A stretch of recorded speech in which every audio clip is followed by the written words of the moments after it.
പ്രമേഹമുള്ള ആളുകൾ എന്തെല്ലാം പഴവർഗ്ഗങ്ങൾ ദിവസവും കഴിക്കണം, അതെങ്ങനെ കഴിക്കണം, ഈ കാര്യങ്ങളെക്കുറിച്ചാണ് ഞാൻ ഈ വീഡിയോയിൽ സംസാരിക്കുന്നത്. പൊതുവെ പ്രമേഹമുള്ളവർ പഴവർഗ്ഗങ്ങൾ ഫ്രൂട്ട്സ് ഒഴിവാക്കും, ഷുഗർ കൂടിയാലോ എന്ന് പേടിച്ചിട്ട്. പക്ഷെ അങ്ങനെയല്ല. പഴവർഗ്ഗങ്ങളിൽ ഫ്രൂട്ട്സിൽ ധാരാളം ന്യൂട്രിയൻസ് ഉണ്ട്, ആന്റി ഓക്സിഡൻറ്റ്, സോലുബിൾ ഫൈബർ.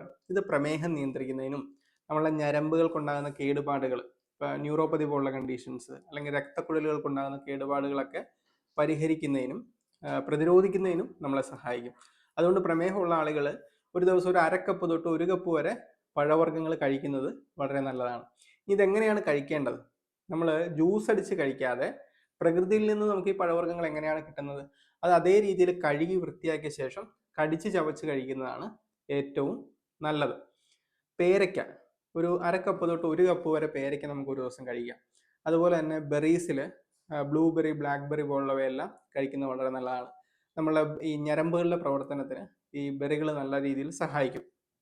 പിന്നെ നെല്ലിക്ക, വൈറ്റമിൻ സിയുടെ നല്ലൊരു കലവറയാണ്. ഒരു 1-2 നെല്ലിക്ക നമുക്ക് ഒരു ദിവസം കടിച്ച് ചവച്ച് കഴിക്കാവുന്നതാണ്. ഓറഞ്ച്, ഒരു അരക്കപ്പോളം ഓറഞ്ച് നമുക്ക് നല്ല രീതിയിൽ കഴിക്കാം. അതുപോലെ തന്നെ ആപ്പിളിൽ ഗ്രീൻ ആപ്പിൾ വളരെ നല്ലതാണ്. ഒരു അരക്കപ്പ് തൊട്ട് ഒരു കപ്പ് വരെ കഴിക്കാം. ഇനി ഗ്രീൻ ആപ്പിൾ കിട്ടിയില്ലെങ്കിൽ സാധാരണ ആപ്പിൾ ആണെങ്കിൽ നമുക്ക് കഴിക്കാവുന്നതാണ്. അതുപോലെ തന്നെ കിവി ഫ്രൂട്ടിലൊക്കെ വളരെ ചെറിയ അളവിലേ ഷുഗർ ഉള്ളൂ. അതുകൊണ്ട് കിവി ഫ്രൂട്ട് കഴിക്കാം. അതുപോലെ തന്നെ ചെറി, നമ്മുടെ നാട്ടിലേക്ക് കാണുന്ന ചെറിപ്പഴം ഇല്ലേ, ചെറിപ്പഴം നമുക്ക് കഴിക്കാവുന്നതാണ്, ചെറിയ പുളിയുള്ള. അതേ സമയത്ത് നേന്ത്രപ്പഴം, നമ്മൾ ഏത്തപ്പഴം എന്ന് പറയുന്ന പഴം, അതുപോലെ ചക്ക, മാങ്ങ, പൈനാപ്പിൾ പോലുള്ളവ അധികം പഴുത്തത് കൂടിയ അളവിൽ നമ്മൾ റെഗുലറായിട്ട് കഴിക്കുന്നത് അത്ര നല്ലതല്ല. ചെറിയ അളവിൽ അത് നമുക്ക് കഴിക്കാവുന്നതാണ്, കുഴപ്പമില്ല. അപ്പോൾ ഈ കാര്യങ്ങൾ ശ്രദ്ധിക്കുക.